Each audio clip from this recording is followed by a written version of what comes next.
Hello, this is Colleen Pearl, the Cool Crone, and welcome back to my channel. I'm trying a new format for my astrology videos these days. I'm trying to keep them shorter and not quite so technical. So we are going to be talking about the new moon in Taurus for 2024, which will occur on May 7th for most people in the United States. It may be occurring on May 8th for other people because the timing of the new moon is on the eastern seaboard 11:22 p.m., so about 40 minutes before midnight, and it's happening at 18 degrees Taurus 2 minutes. And I want to make sure that you're watching the right video for your sign. The predictions for this new moon in Taurus video will be for earth signs, which are Taurus, Virgo, and Capricorn.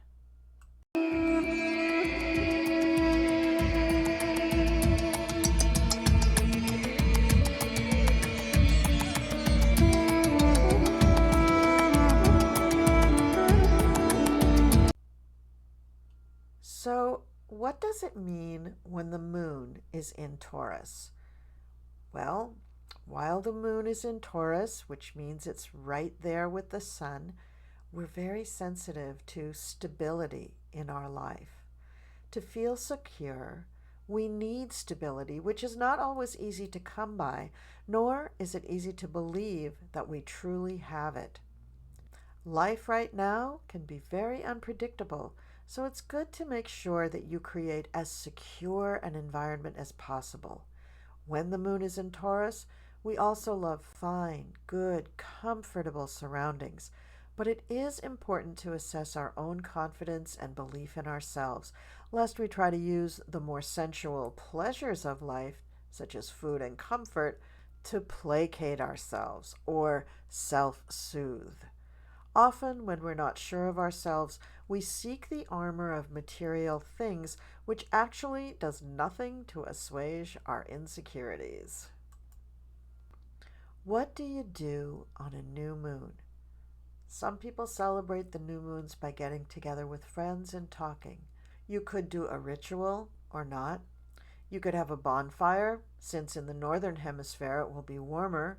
Or you could cook and share a nice hot meal with lots of seasonal veggies if you're in the southern hemisphere.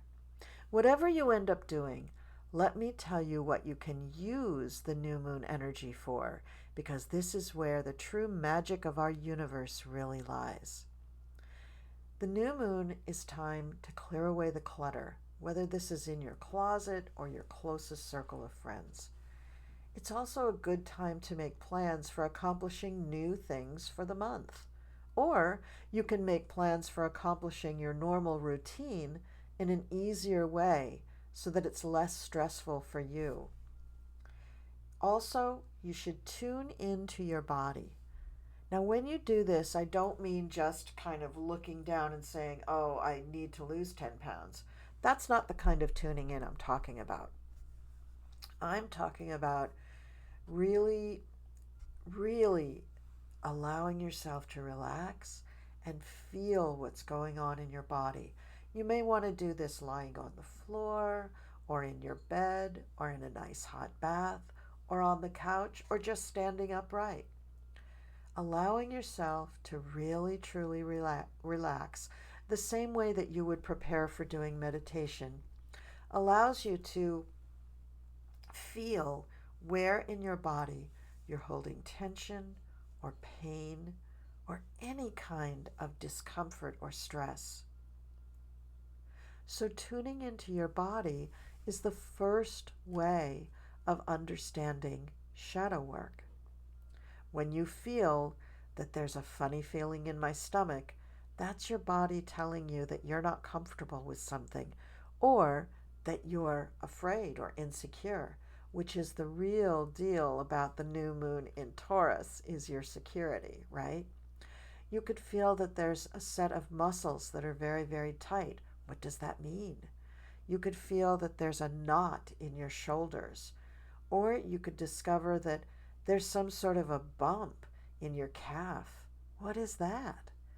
So a lot of these things are not usually medical emergencies, but they are clues from your body about the types of emotional things that may be holding you back. As you tune in to your body and figure out what is the issue with the body, eventually you will understand what the issue is with your emotions or your mental health or just a block that you're having to moving forward in life.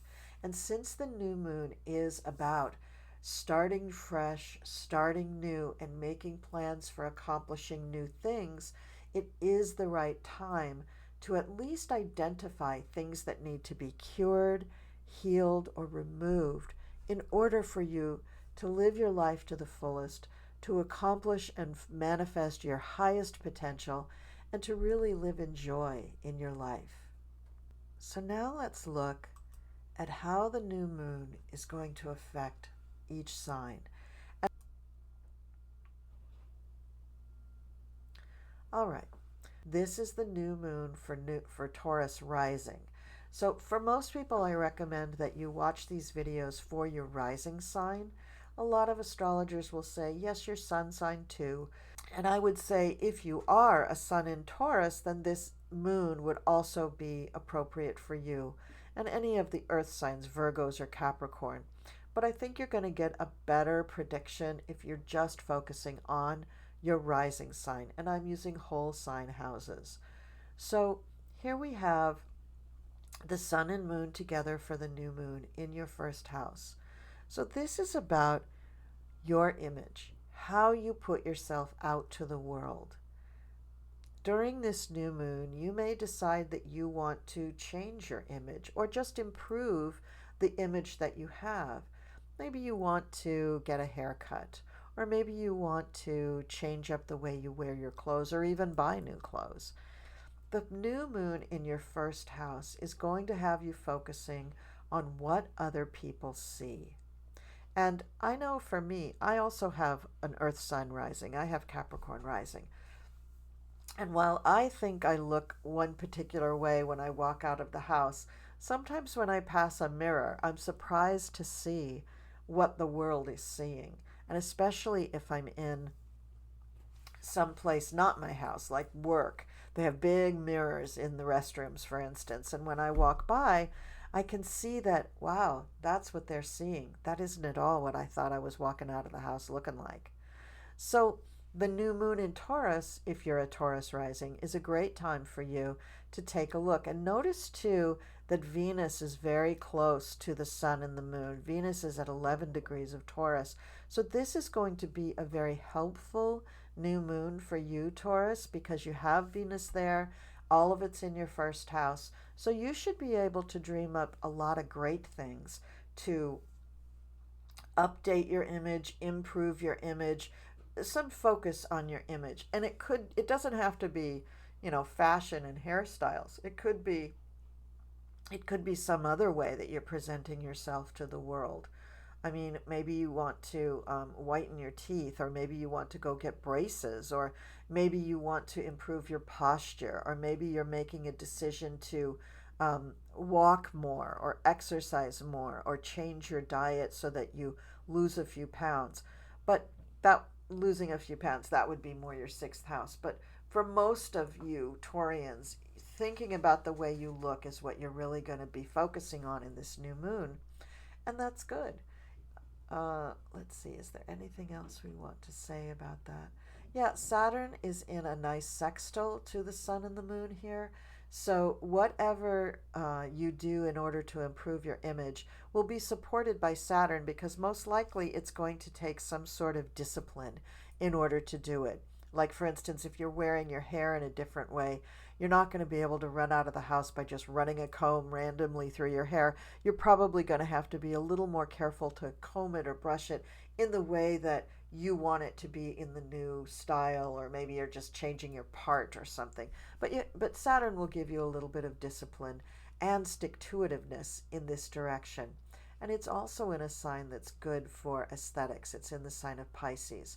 So it's a good new moon for you, Taurus. It's going to be really a nice change, but maybe not such a big change I know Taurus doesn't like change, so it's not going to have to be a big change. Okay, so now we're going on to Virgo. Virgo, you have the Sun, Moon, Jupiter, Uranus, and Venus in your ninth house. And the ninth house is the house for the big picture. It takes you out into the larger world. When we're children, our world is mainly our families and maybe our neighborhoods and school. As we get older, we go further out into the world. We get a job maybe in another city, or we go to college in another city. We begin to explore what is beyond the four walls of our homes. And that's the ninth house. So here in the ninth house, we find big religion, we find big philosophy, we find outer space, the internet, the world of computers, the world of publishing, foreign countries, foreign cultures, foreign cuisines, things that are wider and larger and bigger than just our neighborhoods.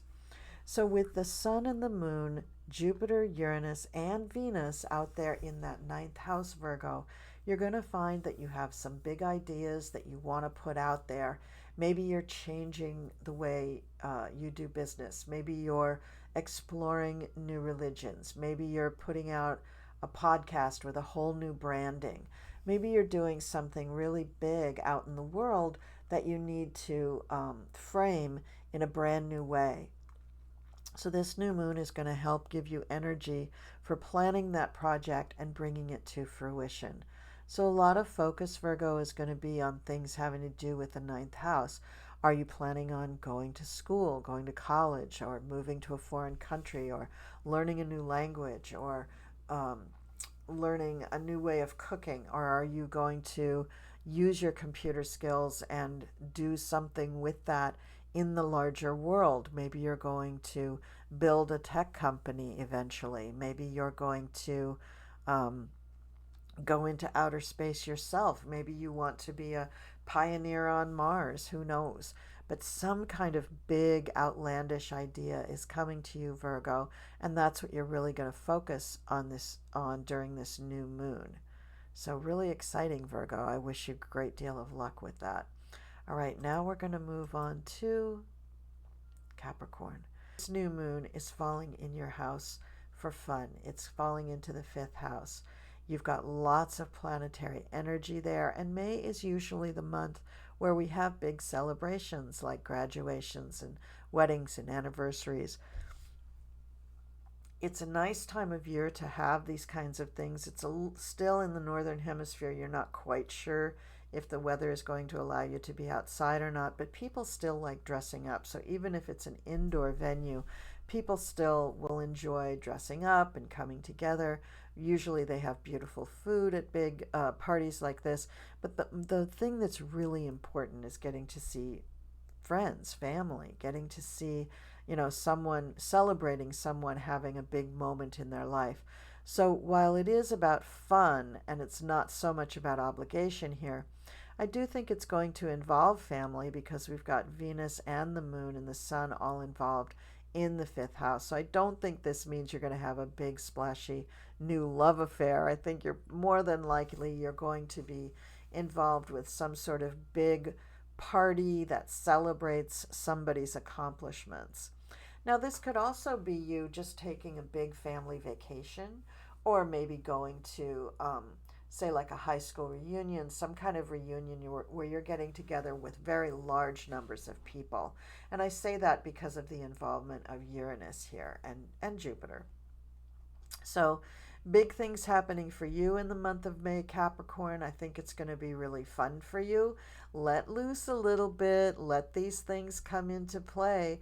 And remember that, all work and no play makes Jill and Jack dull people, right? You want to be able to have fun, and then you bring that relaxation and joy about life back to your workplace and allow it to inspire you to go further.